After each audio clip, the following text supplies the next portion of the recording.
ಮಂಗಳೂರಿನ ಕೋಟೆಕಾರು ಬ್ಯಾಂಕ್ ದರೋಡೆ ಪ್ರಕರಣಕ್ಕೆ ಸಂಬಂಧಪಟ್ಟಂತೆ ಅಪ್ಡೇಟ್ ಲಭ್ಯವಾಗ್ತಾ ಇದೆ। 12 ಕೋಟಿ ದರೋಡೆಕೋರರ ಹೆಡೆಮುರಿ ಕಟ್ಟಿದ್ದಾರೆ ಪೊಲೀಸರು। ತಮಿಳುನಾಡು ಮೂಲದ 3 ಆರೋಪಿಗಳನ್ನು ಪೊಲೀಸರು ಅರೆಸ್ಟ್ ಮಾಡಿದ್ದಾರೆ। ದರೋಡೆ ಮಾಡಿದ ಬಳಿಕ 3 ತಿರುನಲ್ವೇಲಿಗೆ ಪರಾರಿಯಾಗಿದ್ರು। ಬಂಧಿತರಿಂದ 2 ಗೋಣಿ ಚೀಲ ಪತ್ತೆಯಾಗಿದೆ। ತಲವಾರು ವಶಕ್ಕೆ ಪಡೆದಿದ್ದಾರೆ। 2 ಪಿಸ್ತೂಲ್ ಜಪ್ತಿ ಮಾಡಿದ್ದಾರೆ ಪೊಲೀಸ್। ದೇಶದ ಹಲವೆಡೆ ದರೋಡೆ ಎಸಗಿರುವಂತಹ ಮುಂಬೈ ಖತರ್ನಾಕ್ ಡಕಾಯತರು ಇವರು। ತಿರುನಲ್ವೇಲಿಯಲ್ಲಿ ಈ ಆರೋಪಿಗಳನ್ನು ಪೊಲೀಸರು ಬಂಧಿಸಿದ್ದಾರೆ। 2 ಗೋಣಿ ಚೀಲ, ತಲವಾರ್, 2 ಪಿಸ್ತೂಲ್ ಜಪ್ತಿಯಾಗಿದೆ।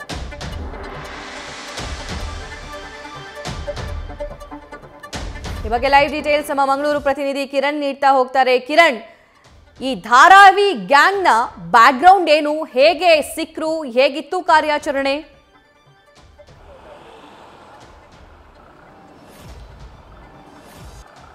ಸಭಾ ಈ ಕೋಟೆಕಾರು ಸಹಕಾರಿ ಬ್ಯಾಂಕ್ನ ದರೋಡೆ ಪ್ರಕರಣವನ್ನು ಮಂಗಳೂರು ಪೊಲೀಸರು ಭೇದಿಸಿದ್ದಾರೆ। ಈಗಾಗಲೇ 3 ಜನ ದರೋಡೆಕೋರರನ್ನು ಈಗಾಗಲೇ ಬಂಧಿಸಲಾಗಿದೆ।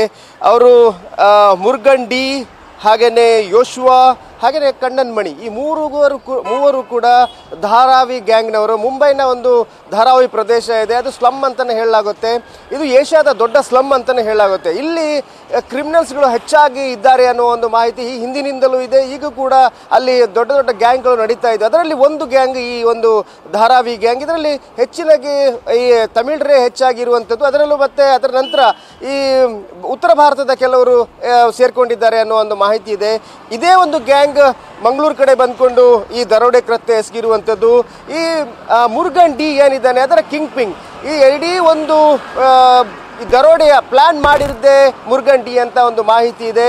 ಈ ಹಿನ್ನೆಲೆಯಲ್ಲಿ ಒಂದು ತಿಂಗಳ ಕಾಲ ಈ ಕೋಟೆಕಾರು ಬ್ಯಾಂಕ್, ಸಹಕಾರಿ ಬ್ಯಾಂಕ್ ಇದೆ, ಅದರ ರೇಖಿ ನಡೆಸಿದ್ದಾರೆ। ಪ್ರತಿಯೊಂದು ಪಿನ್ ಟು ಪಿನ್ ಮಾಹಿತಿ ಕಲೆ ಹಾಕಿ ಅದರ ನಂತರ ಒಂದು ಪ್ಲಾನ್ ಮಾಡಿರುವಂಥದ್ದು, ದರೋಡೆ ಪ್ಲಾನ್ ಮಾಡಿರುವಂಥದ್ದು। ದರೋಡೆ ಪ್ಲಾನ್ ಮಾತ್ರ ಅಲ್ಲ, ಇಲ್ಲಿಂದ ಎಸ್ಕೇಪ್ ಹೇಗೆ ಆಗಬೇಕು, ಹಾಗೆಯೇ ಪೊಲೀಸರಿಗೆ ಯಾವ ರೀತಿ ದಾರಿ ತಪ್ಪಿಸಬೇಕು, ಪ್ರತಿಯೊಂದನ್ನು ಪ್ಲಾನ್ ಮಾಡಿದ್ದು ಮುರುಗನ್ ಡಿ ಅಂತಲೇ ಹೇಳಲಾಗುತ್ತೆ। ಈ ಹಿನ್ನೆಲೆಯಲ್ಲಿ ಆತನನ್ನು ಈಗ ಮಧುರೈ ಬಳಿ ಬಂಧಿಸಲಾಗಿರುವಂಥದ್ದು।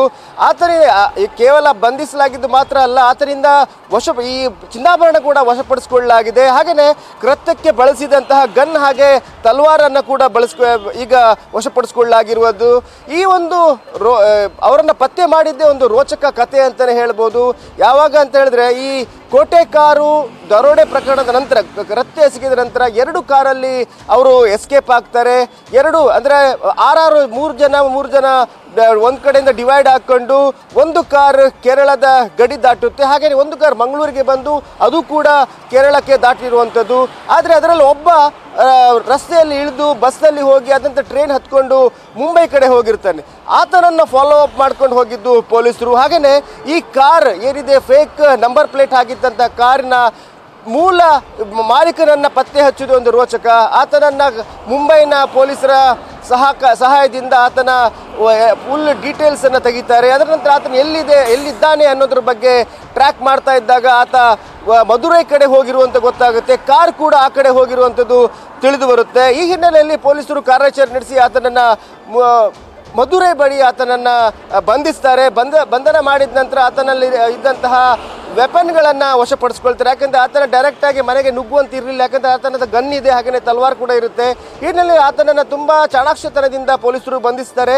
ಹಾಗೆಯೇ ಆತನ ಈಗ ಇಂಟ್ರೋಗೇಷನ್ ಮಾಡಬೇಕಾದ್ರೆ ಈಗಾಗಲೇ ಚಿನ್ನಾಭರಣ ಕೂಡ ಎಲ್ಲಿಟ್ಟಿದ್ದಾನೆ ಅನ್ನೋದನ್ನು ನಿನ್ನೆ ಬಾಯಿ ಬಿಟ್ಟಿದ್ದ, ಅದನ್ನು ಕೂಡ ವಶಪಡಿಸಿಕೊಳ್ಳಲಾಗಿದೆ। ಈಗ ಆತನನ್ನು ಇವತ್ತು ಸಂಜೆ ಅಥವಾ ನಾಳೆ ಒಳಗಡೆ ಆತನನ್ನು ಮಂಗಳೂರಿಗೆ ಕರೆತರುವಂಥ ಎಲ್ಲ ಸಾಧ್ಯತೆಗಳಿದ್ದಾವೆ। ಸಭಾ, thank you Kiran. News first, ನಿರ್ಭೀತಿಯಿಂದ ನಿಮ್ಮ ಪರವಾಗಿ।